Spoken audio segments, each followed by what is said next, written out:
Kevin Samuels is everywhere. Well, not in the same sense as a Hollywood film star or popular musician. If you haven't been anywhere on Black YouTube, you likely have come across one of his videos, or at the very least a person reacting to his content. What you are probably unaware of is that a group Samuels associate with is hoping he reach the mainstream. Not just for his individual success, but with hopes that he'll bring the entire group with him.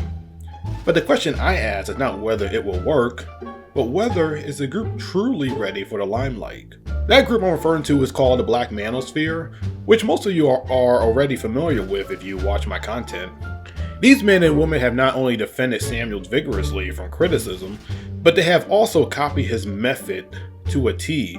For example, this is how YouTuber Kevin Samuels begins his live streams. That. Shout out to the CIA. One love, FBI. Now listen to this. Rewind, when we rewind. If you want another example, look at the appearance and background of these two YouTubers who either never or barely showed themselves on camera prior to Kevin Samuels' growing popularity. Here is more. Just look at how many videos these YouTubers have made with Kevin Samuels' name in the title. These folks aren't just making reaction videos to his content, they are even reacting to other YouTubers' reactions. Kevin Samuels was not always celebrated in the Black Manosphere as he is today. It is only recently that he has gained popularity by having call-in shows and going viral on World Star Hip Hop several times.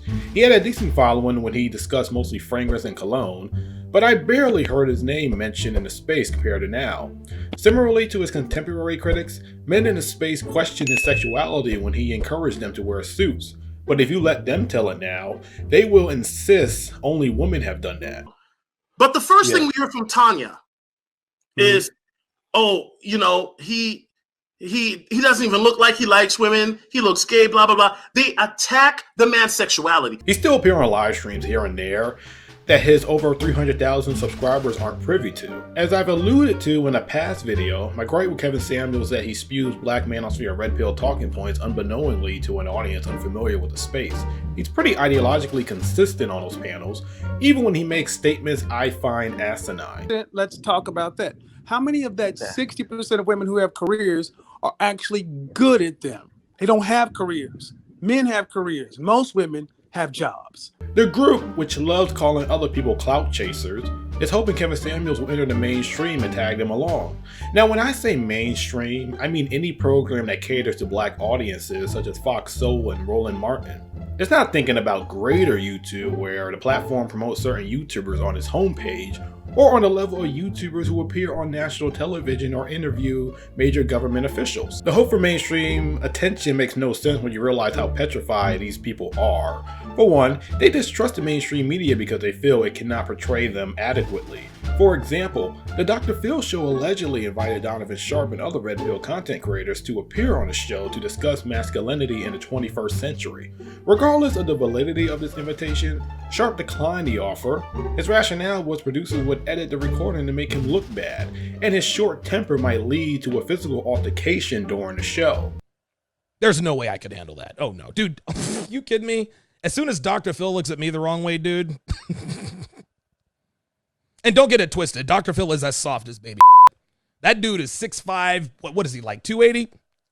I would knock his bald ass out. I would love to see how that would turn out for him. Second, most men and women hide behind avatars and aliases because they are fearful of real-world consequences. I've never seen a group so terrified of having people know their real identities and where internal feuds lead to identity revelation. Furthermore, when I published several articles on the Black Manosphere, content creators appear terrified that their insulated echo chamber had been monitored and brought into the spotlight. This video is about the Black Manosphere made headline news. That's right. God damn.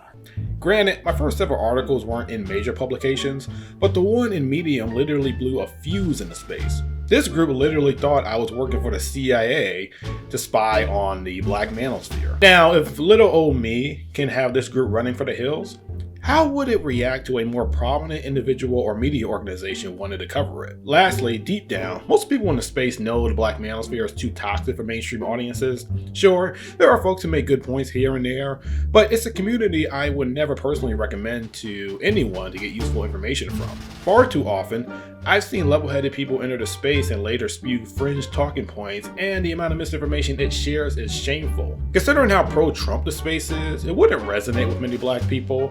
Not to mention, a lot of these content creators are anti-black themselves. Kevin Samuels didn't even mention it on his interview with the Roommates podcast, despite spewing his talking points. Kevin Samuels strikes me as a smart enough guy to know that tagging the group along with him, if he gets more popular and enter the mainstream, will tarnish his brand. I haven't even seen him make any recent appearances on The 7 hosted by Donovan Sharp, despite being on the show in the past, and that's one guy you wouldn't want to associate with outside of red pill circles. But as a historian by training, I personally hate speculating about the future, so I'll rather let the passage of time pass before assessing how this story ends.